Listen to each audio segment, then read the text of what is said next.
Hi there! Let's build the third section of our website, the Favorite Meals section. For this section, we will use beautiful photography and a nice transition effect to show the favorite meals of OmniFood's users.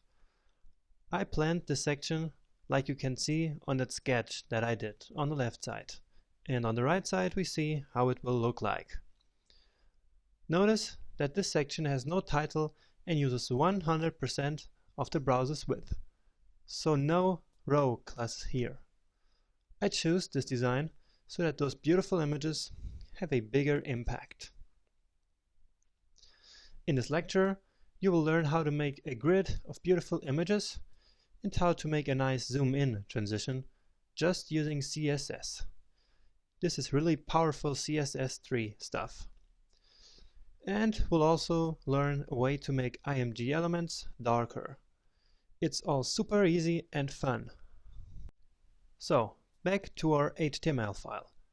Now, how are we going to build this grid? First of all, we need to make a new section. So, section, and again I will call this section, and this time it's meals. Now, we want 2 rows with 4 images in each row. As I said before, we will not use the row class here because we don't want a centered row with some images. No, we want the images to occupy 100% of the browser's width. And it is actually a good practice to use an unordered list to do that. In fact, 2 unordered lists. We will use 1 for each line. Just as I did in the navigation, it's better to put some stuff in unordered lists. For example, those 4 links in the navigation or these images that we're going to use now, then to throw the images onto that website. So this is what we're going to do now. Well, class, and I will call this meals showcase. Alright, and you remember it, we will have that li element inside of that. And now inside of this list we can put anything we want. In the navigation we put links in here. Now we will see a new HTML element called figure.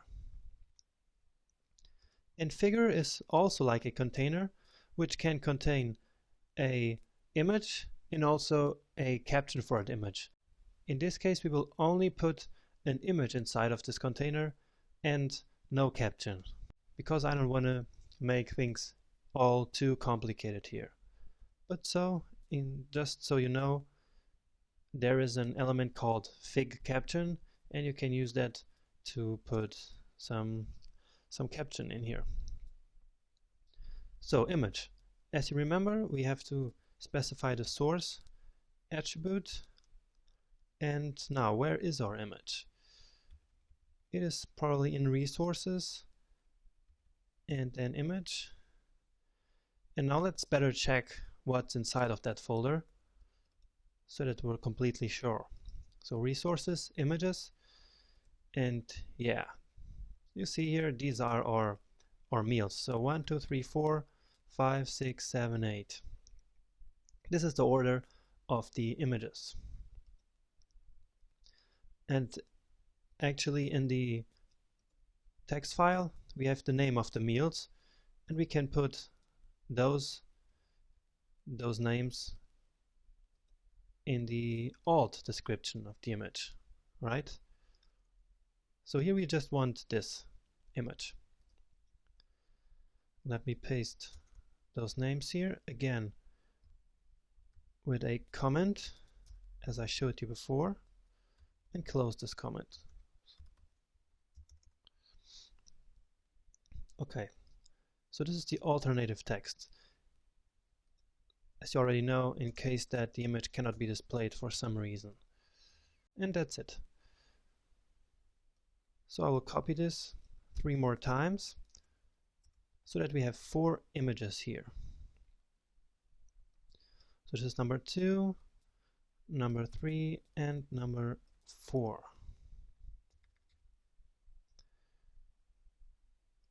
And just copy these alt texts.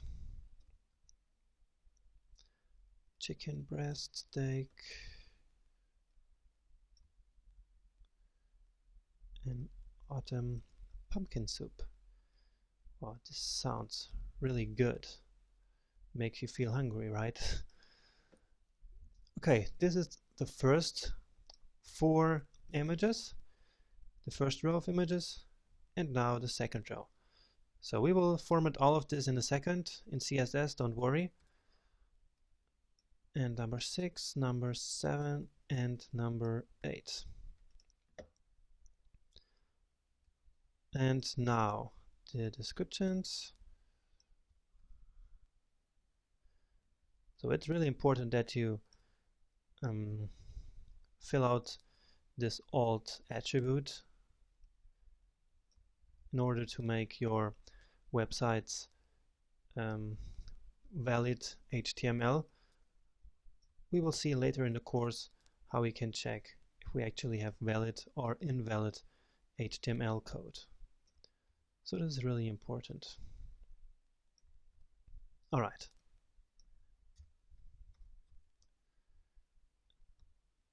So let's see what it looks like on our web page. So of course these images are so big and look nothing like we want so far. We're gonna fix that with CSS right now. All right. So remember, this is called Meals Showcase. I will just copy this so you don't have to write it all again. So Meals Showcase. Let me copy this. Again, I'm really worried about the structure here. So this is the meals. All right. So as before, since this is a list and we don't want that bullet points, we say list style none. And another thing, since we want this to be the entire browser width, I will say with 100%. So I hope you're already getting familiar with all of that and that you can follow exactly what I'm doing here. Now the next thing is to format the li elements inside of the unordered list.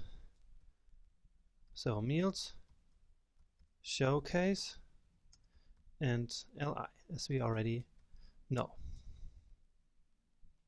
So we want to display them as a block. So you see this display property here is a really important one. I'm using it all the time, and you will too once you develop your first websites. And the next thing is that I want to float these elements to the left. So instead of showing one after one, I want them side by side. And another very important thing is their width. So I'm having a list with 100% width, and I want 4 elements inside of this to show side by side with the full width. So I have 4 li elements, and therefore each of them has to be 25% wide, right? Because 4 times 25 makes the 100%. Okay. Now let me just do one thing here, and let me give this figure element a class. I will call this meal photo, and I will do this with all of these 8 figures.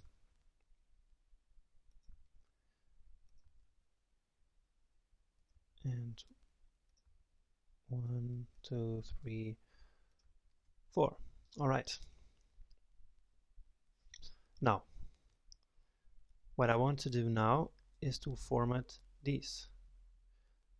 So it's meal photo. And what I got to do now is to say this, width 100%. Now saying that this element with the class meal photo has a width of 100% means just that it has the exact width of its parent, which is meal showcase li.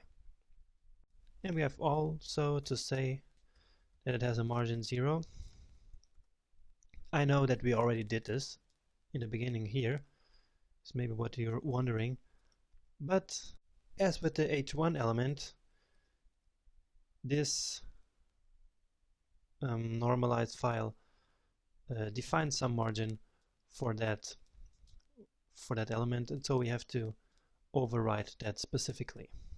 And now I need to format the actual photo, the actual image inside of the photo container. And the most important thing I have to do is again width equals 100%. And this will do exactly the same thing as before. It will assure that the image is exactly as wide as its container, which is this element. And the height will then be set automatically. So what does it look like? Alright, this is exactly what we want, right? So this looks great. The images are already here, but we're not quite done with this because, as I said in the introduction of this lecture, we want to add some cool transitions here. And that's what we're going to do in part 2 of building the meals section. See you there.